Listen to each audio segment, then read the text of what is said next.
Have you ever looked in the mirror and whispered to yourself, "When did I start feeling invisible?" It's not just the lines around your eyes or the silver in your hair. It's something quieter. A shift. Like the world around you stopped seeing you the way it used to. Your children have grown. Your career is either winding down or behind you. The outside might be changing, but deep inside, you know you're still here. Still vibrant.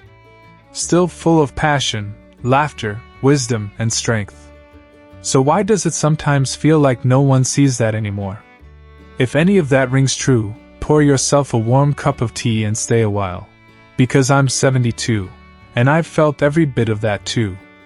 But here's what changed my life, and maybe, just maybe, it'll change yours. I stopped trying to be who I used to be, and I started becoming who I was always meant to be. This isn't a story about wrinkle creams or 10-minute workouts. This is about reclaiming your voice, your joy, your fire, at a time in life when the world tells you to quiet down. And my dear, that world is so very wrong. You don't need permission to change. Let's start here, with something I wish someone had told me decades ago. You do not need permission to change. For most of our lives, we're taught to fit the mold, be the good daughter, the steady wife, the dependable employee, the strong one. We hold space for everyone else, until one day, we look around and realize we forgot to hold space for ourselves. But guess what? You can break that pattern. Right now, you can rewrite the story. You can dye your hair purple, move to a cabin by the lake, dance again at 68, write poetry at 74, fall in love at 80. You don't need anyone's blessing to step into the life your soul's been craving. All you need is your own permission. Katie once said something that stayed with me. As we grow older, love demands more creativity. Both partners must find new ways to express their love, and that's where the beauty lies. She was talking about love, but the same applies to how we live. Because the truth is, you never stop evolving. You just stop asking the world for directions. Rest is not laziness. It's sacred. Here's another truth that took me years to understand. Rest isn't weakness. It's wisdom. We've been trained to believe that if we're not busy, we're falling behind. That slowing down is giving up. But let me tell you something sacred. Rest is where your body heals. Rest is where your spirit breathes. Rest is where your power regenerates.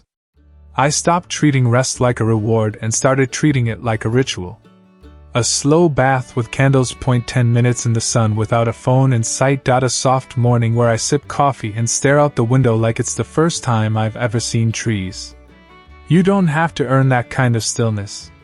You are worthy of rest simply because you are alive. And believe me, once you start honoring that stillness, the noise of the world fades, and your inner voice gets louder, wiser, kinder. Joy is not a luxury. It's fuel. Now I want to ask you a question, and I want you to answer honestly. When was the last time you did something purely because it brought you joy? Not because it was practical. Not because someone needed you to. Not because it helped someone else. But simply because it made you feel alive. I've said it before and I'll say it again. Joy is not optional after 50. It's not indulgent. It's not frivolous. It's fuel. You have so many years left.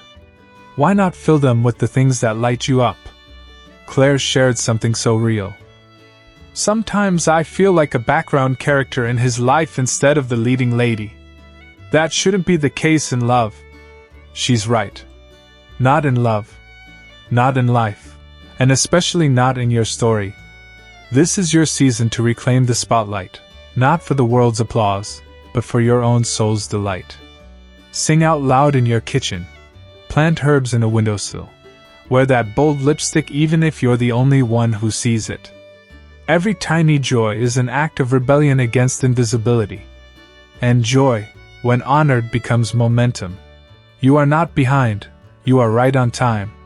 Let me offer you a truth that I wish I could whisper to every woman who's ever looked back with regret.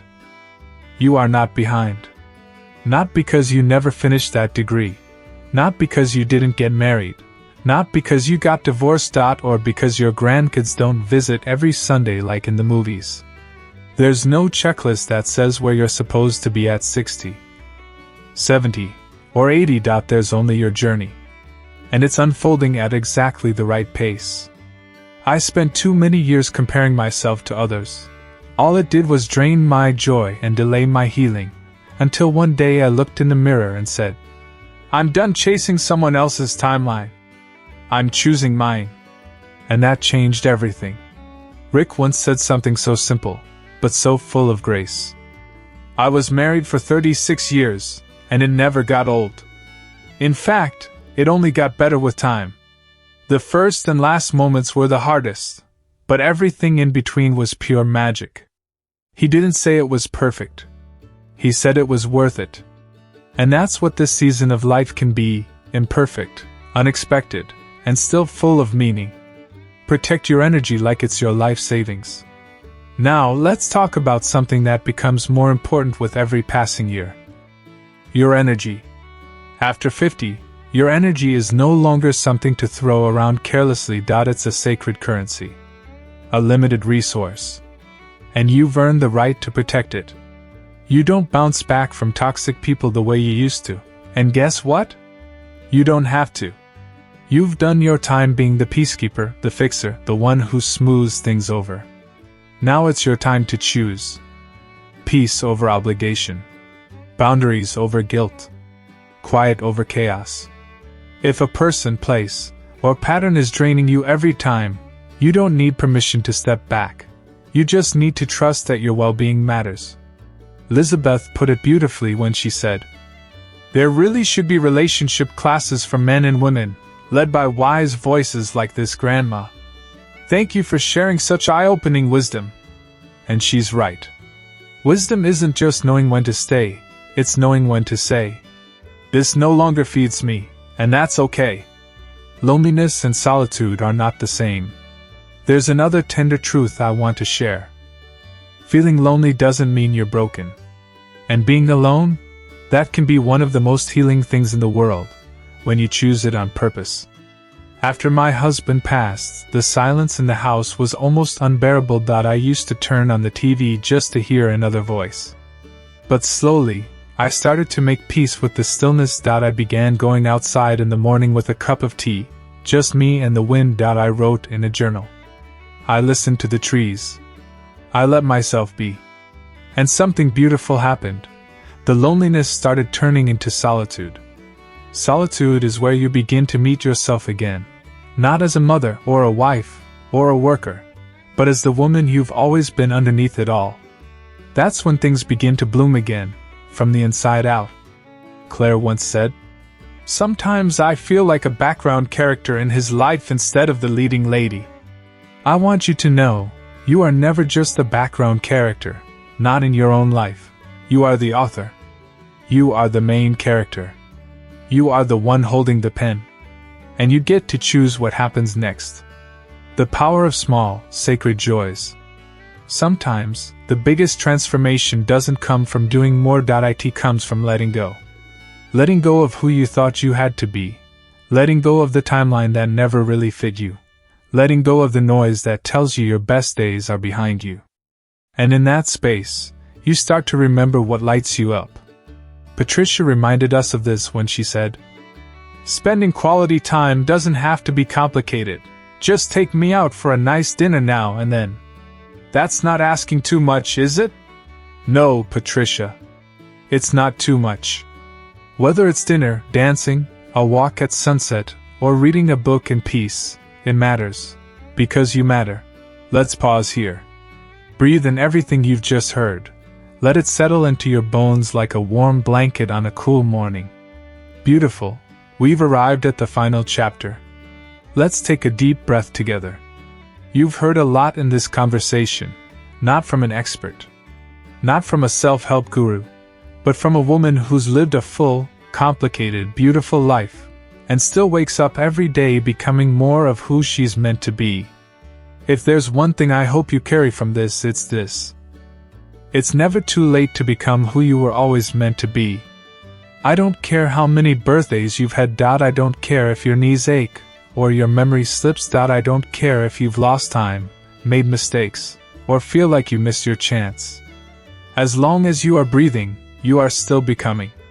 There's no expiration date on growth. No deadline on joy. No limit on how much love, wisdom, and wonder your heart can hold.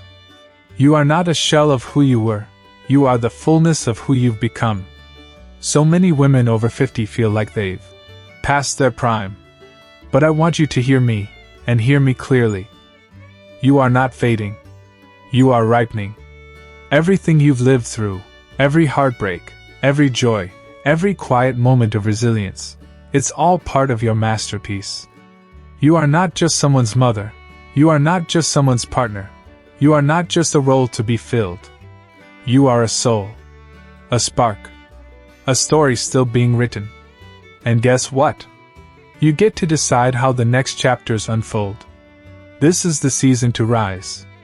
This chapter of your life is not about shrinking. It's about rising. Rising into your voice. Rising into your rest. Rising into your boundaries, your beauty, your boldness.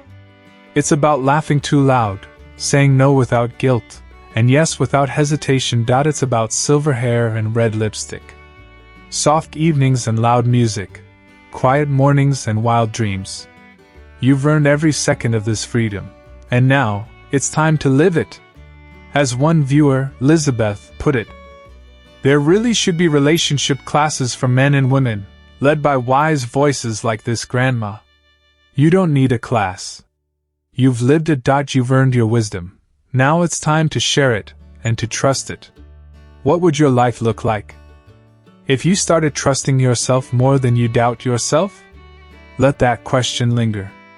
Not as a challenge, but as an invitation. What would open up if you stopped asking the world for permission? If you let yourself rest, let yourself play, let yourself dream again. What if you chose you? Because darling, the only permission slip you ever needed was your own. And if you're still unsure, if you feel like you're standing at the edge of something beautiful but a little afraid to leap, let me hold your hand for just one more moment and remind you. You don't have to do this alone. There's a whole sisterhood right here. Women walking beside you, some quietly, some boldly, through the same transitions, the same longing, the same becoming. Let's keep this conversation going. So I want to ask you something real, and I hope you'll answer it in the comments. What's one piece of wisdom you've learned in your own journey? It could be something your mother told you, something you realized after heartbreak, something you whispered to yourself in the mirror one morning that helped you rise again. Share it with us, because your story might be exactly what another woman needs to hear today. And if this video felt like a hug, a warm conversation, or a deep exhale, click that like button, subscribe to the channel, and please share this with a friend, a sister, a neighbor, or a daughter who might need a reminder of her worth. You are just getting started. Let me leave you with this. This life you're living, it's still unfolding, still blossoming, still full of late-blooming magic. You've got so much more to see. So much more to feel. So many simple, sacred moments waiting just around the corner. Here's to naps when you need them, boundaries when you mean them, laughter that sneaks up on you while you're doing the dishes, and joy that feels like home. Here's to writing your next chapter with wild grace and unapologetic courage. Because the second half of life? It's not a slow fade. It's a brilliant rise. And darling, you are just getting started.